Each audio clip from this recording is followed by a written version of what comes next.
So I started Draw originally to make some friends. I wanted to kind of get involved with the creative community in Brighton and I wasn't quite sure where to start. And I was sharing a studio with some graphic designers and thought it'd be really nice to start a life class and to meet people there. And then as I started to meet the models that were coming to model for the life drawing sessions, I realised that a lot of people were looking for a creative income in Brighton that wasn't just hospitality or kind of manual work to supplement the other creative work they were doing. So I was meeting lots of models that were artists that were making amazing performance, amazing visual artwork, and they were finding that the life modelling was a more stimulating way of generating an income.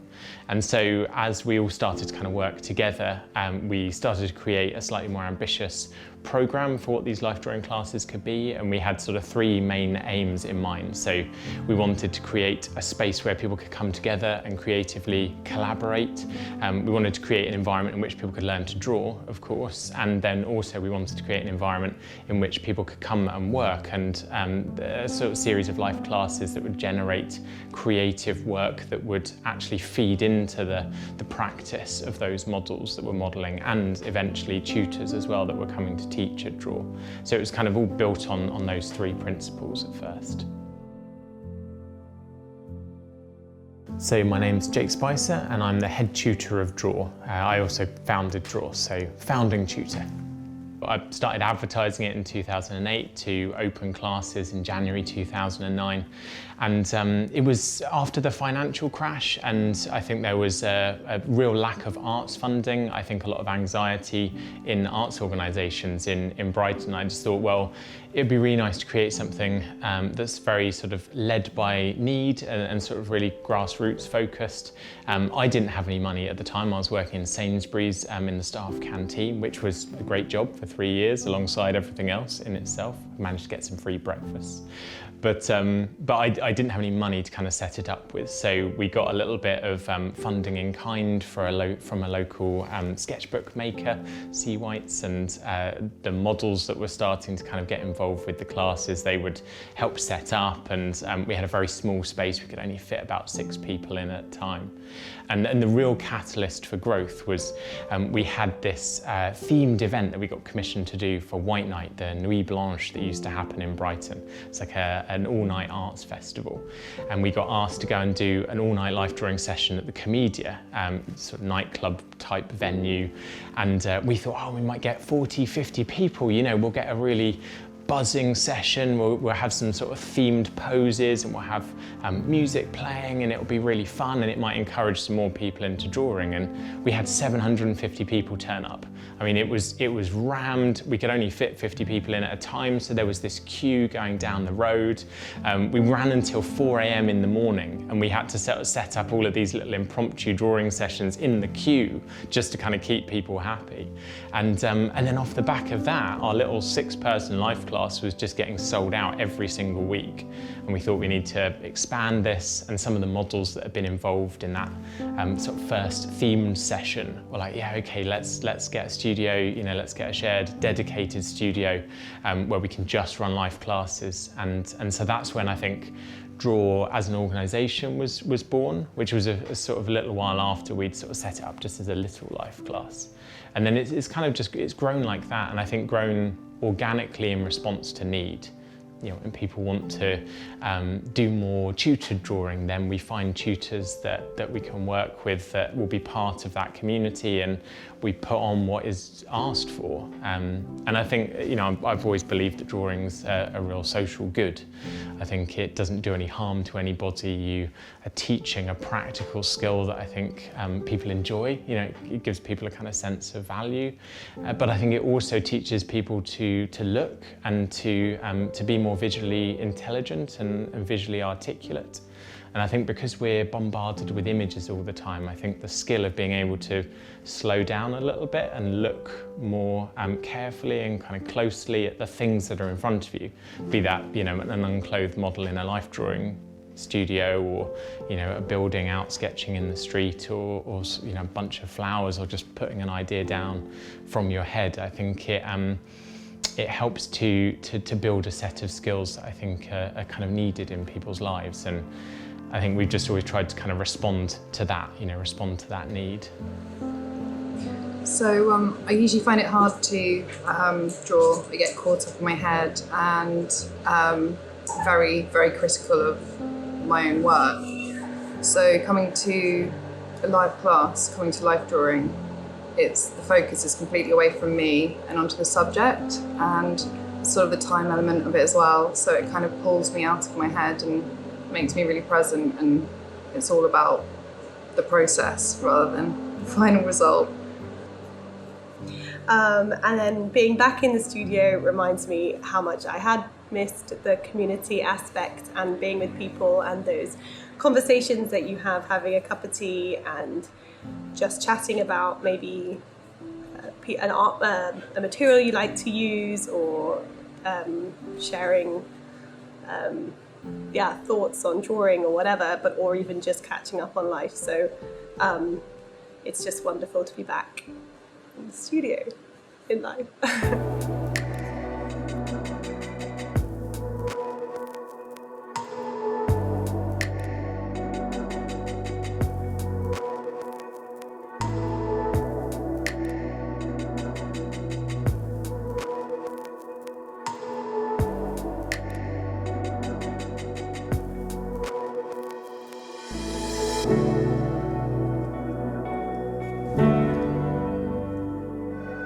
I'd say that drawing's a really seminal practice because it's a way of relating very directly to a subject and making a very immediate response. And I think there's a really low bar to accessing drawing. You know, you need a surface, you need something to make a mark with, and you need an idea or a subject in front of you. And so you can start to make a drawing without having to overcome any other barriers. I mean, then the barriers are just about confidence and the ability to make the mark on the page. So I think drawing's really accessible, and that's why I love it.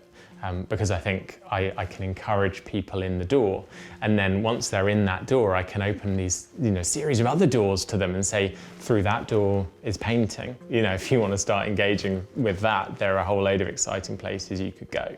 And as far as the teachers that I work with, I mean, I paint, I do a little bit of printmaking, I've done a little bit of sculpture. I try and be a bit of an all-rounder and try everything. But I think drawing, for me, just the immediacy of drawing is the exciting thing. If you've got a sketchbook you can shove in your pocket, you've got a pencil you can pop in your pocket, then you can go out and you can draw as part of a daily practice, and you don't have to put any pressure on yourself. But I think also drawing underpins a whole load of other skills that we might not associate with those traditional media. So if someone's drawing on an iPad, that's a tool. And the same skills of kind of looking are required, I think, to make a drawing on an iPad or a tablet or something as would be to make a drawing on a piece of paper.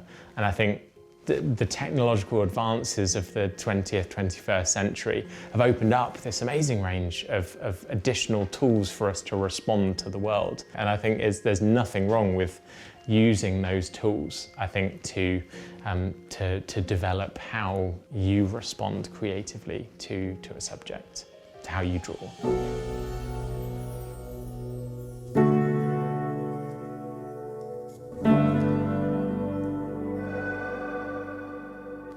So the Malvaca residency, it's really all about partly hospitality. I think actually welcoming people to a space, kind of a domestic space with studio included in that, but a space in which people can make and kind of create separate to the rest of the world. And I think when I first came here, so I first came to North Wales and first came to the river estuary here, I felt kind of separate to everything in a really positive way. I mean, the fact that the landscape envelops you, I think, makes you feel very small. You know, like you're just kind of part of this much larger space that has existed for far longer than your own lifetime. And I think that actually kind of gave me a great sense of comfort.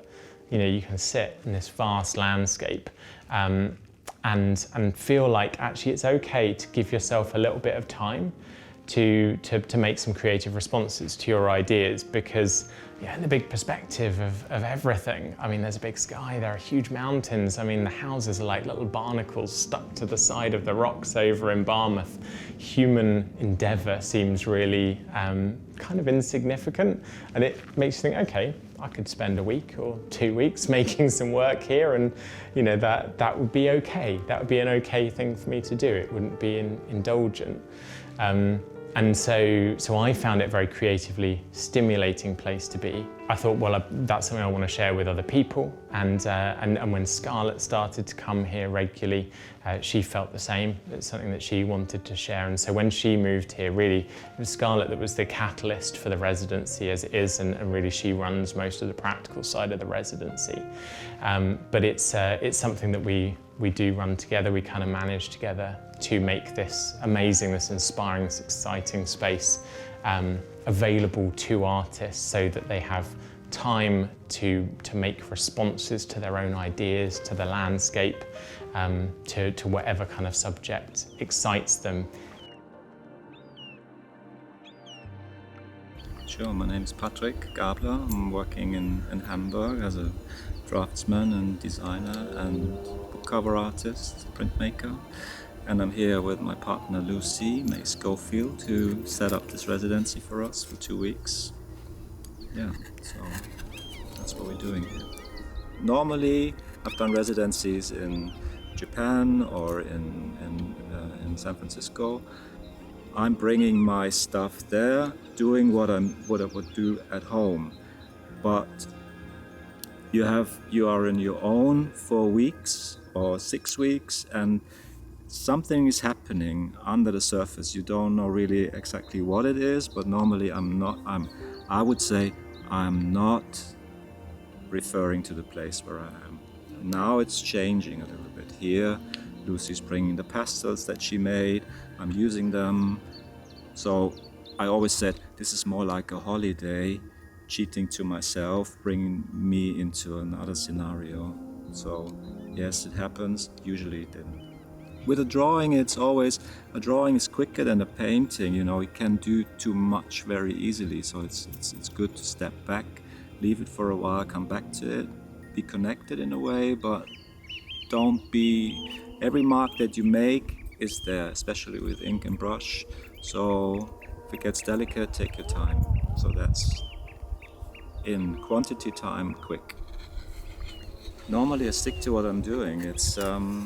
That has changed over the last 2 residencies I've done. One with Lucy in Northumberland, the last time I was with her where she works. I rented a studio there. And that was the first time that I did something else, like the charcoal drawings. It was because it was possible to do it there. There was a barn, which gave me the opportunity to work with these very dusty charcoals outside. I'm not really wanting to do that in my studio, because it's a real mess. So, and if I'm working with charcoal drawings, you can do it very fast. It doesn't take that long. So like 40-60 centimeters charcoal drawing with a pastel doesn't take very long. So you can take your time with that and have 2 sessions a day, like 2 sessions, 2 hours, and then I felt free to do it. Yeah, the last one in Northumberland was a bit like that.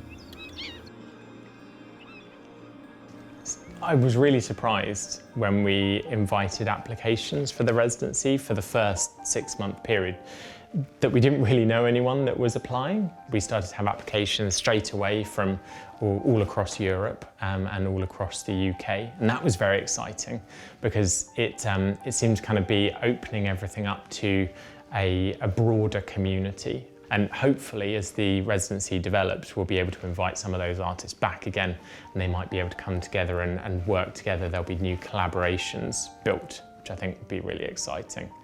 I think as far as tuition goes, I mean, initially, we were just envisaging quite a sort of hands-off process and really giving artists space, the studio space, the space of the artists in residence, kind of separate rooms to make their own work. and just kind of creating an environment in which they felt welcomed and were able to kind of just share ideas with us very informally.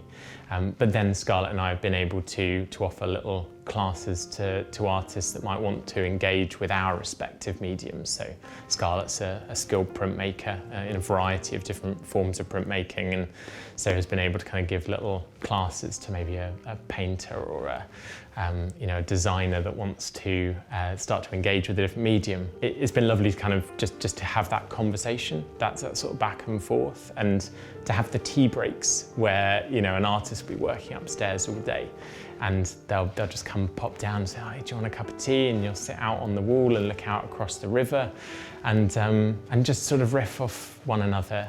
Sort of, this is what I've been looking at today, or like, I noticed this thing. We had Tian Roberts, who was she's an artist from the Isles of Scilly, and she'd noticed these particular kind of funguses or these little kind of growths that were up on the hill, and she said, "Oh, they look like they're aliens that have kind of come down." She'd made all these amazing photographs of them and had responded to them in some of her more conceptual textile sculpture. And now I've started seeing them everywhere because it's made me look at the hill in a different way, and I think that's what artists do for one another, I think, to open one another's eyes to different ways of seeing. And so that's been an exciting thing, to have the artists that visit contribute to that sort of that greater appreciation of the space and the area. Because our first round of applications came after a lockdown. We were only inviting applications for individual artists. Now we're able to kind of welcome groups to come and collaborate. So pre-existing art collectives or groups that might have kind of formed with the intention of collaborating on the residency. And I think that's going to be exciting, to kind of see what those new collaborations might form.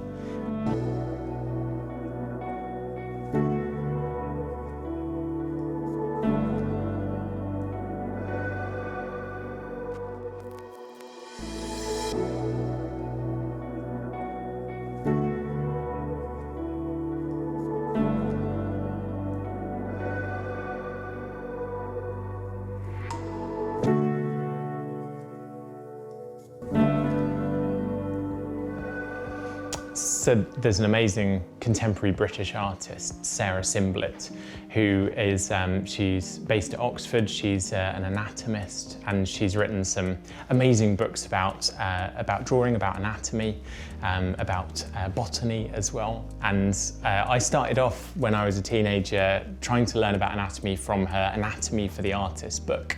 And it provided, a really solid grounding for me for understanding a little bit more about the figure, but also sort of really sparked off curiosity. But her drawing is beautiful, and the way she speaks about drawing is beautiful, and her sense of connection to the human body is sort of something shared, I think, as a kind of, a kind of quality that we all have, a kind of thread running through human experience, the experience of the physicality of the body.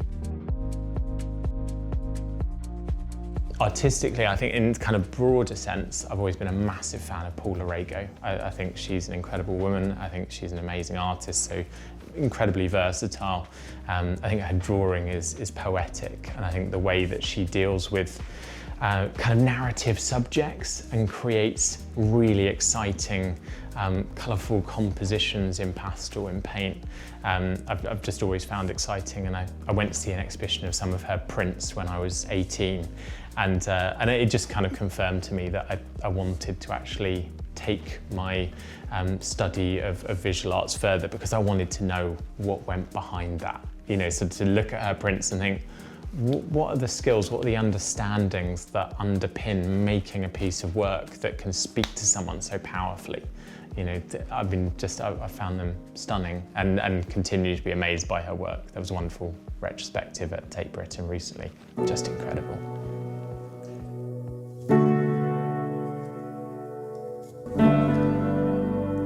So I think the COVID-19 pandemic, I think it completely changed the shape of life drawing. In a positive way. Actually, I think what it showed was just how resilient the international life drawing community is. All of us that run life drawing classes, we just had this moment of just thinking, well, all of our classes are going to shut right now. You know, that's our income, that's our livelihood. Most people running life drawing classes, models, tutors, they're not wealthy, they don't have backup income. I think also there was a genuine sense that we need to provide something for people, and I think the comfort that we all get from sitting down and drawing of an evening, I think it's something that we really needed at that point where everyone was suddenly locked away in their houses. People needed a creative outlet, they needed to feel like they were doing something alongside other people while still being away from other people. And so I think then technology, I think, gave us the opportunity to connect together online, to be able to do kind of live online life classes. I was totally taken aback, to be honest, because I thought that people would want to draw from really good quality images, but I didn't think they'd want to kind of work from a grainy image on Zoom or something like that. But what I realised is that people want to draw together, and they want the sense that there is another human being involved at the other end of the drawing. And so live, Zoom-based life drawing, for all its kind of graininess and, you know, sort of dodgy internet connections and things like that, has sort of become its own genre of drawing, and I think introduced something very new to the drawing space. It's not better or worse than drawing in a real life setting, but I think it's opened up new opportunities for models to travel around the world and still have life modelling work everywhere with their classes, for online communities to form that wouldn't have existed before, and for people to come together and sort of share creative ideas in all sorts of different ways. It's also just forced us to think very differently about who our community is. Now that we have an international community from the sort of Zoom sessions, the draw sessions, how do we make sure that we're catering properly for that community? How are we, you know, representing that community well? I mean, in terms of diversity of the models that we work with, in terms of the kind of range of drawing feedback and things that we give people, the range of intentions that those artists that come into drawing might have. You know, how do we kind of cater to all of that and sort of draw a meaningful experience out of it? So being able to continue drawing online, life drawing online, it was so amazing, particularly because in some ways I felt quite isolated, being quite a social person, and being able to just join on a Zoom chat and feel like I was alongside people drawing, doing an activity that I love so much. And obviously drawing a person who was technically in some ways with us as well. So that was a real lifeline in a lot of ways during the pandemic, being a freelancer and being a creative, and still having that community aspect to art. Even though I hated life drawing online, I still got to see my friends, and I still had that kind of hook with people that I knew would come back to life drawing in real life when the time came.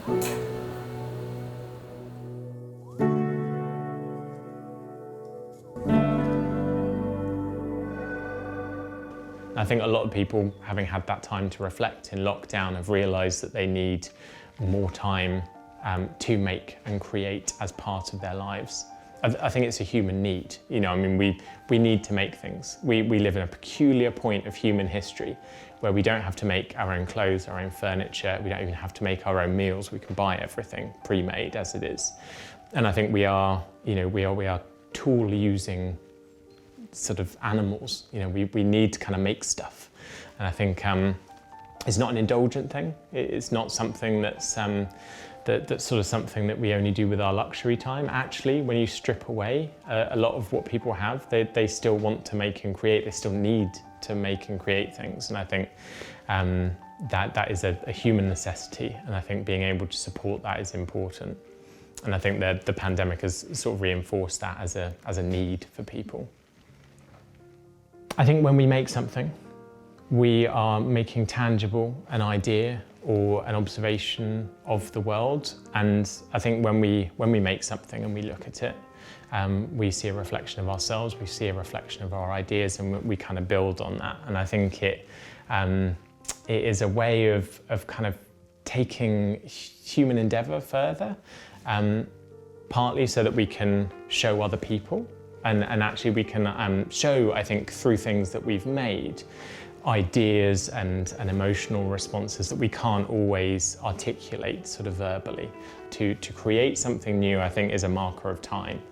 You know, you can look back on a day and you can think, well, you know, okay, I might not have achieved all that much, but if you've made a drawing, if you've kind of noted down, you know, a few kind of lines of your own thoughts, a little poem or something like that, I think to have created a response to that day is an important marker point of kind of value for ourselves. And I think that's really quite important. It's about creating a response to the world that has meaning. And however you do that, whether you do that through writing, whether you do that through music, whether you do it through drawing or painting or anything like that, I think it's essential to human endeavour and existence to be able to kind of make and create. It's essential to how we communicate with one another. When I'm drawing, I'm thinking about drawing, and practical day-to-day things, you know, that kind of keeps me busy. I always think it's really important to have a space to think, and I do love a bath. I think there's something about its enclosed nature. It creates a little world for you to kind of think in, and particularly over the pandemic, actually, I was having a lot of baths to try and deal with stress, but also just to have a space in which to kind of think and to have to kind of deal with a very practical situation. So I started working from Bath, you know, WFB, and got a little setup with my laptop and everything on there, sketchbook by the side of it. And to be honest, this is where I have all my good ideas, if they're good ideas, in the bath.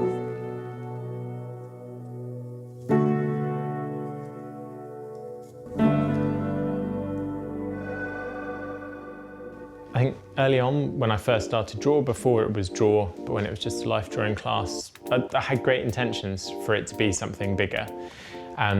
I think the people that have been involved with that over those 13 years have shaped it and made it far more than I could have ever envisaged it would be from early on. And I think I feel very lucky to continue to kind of meet and work with all of those amazing people.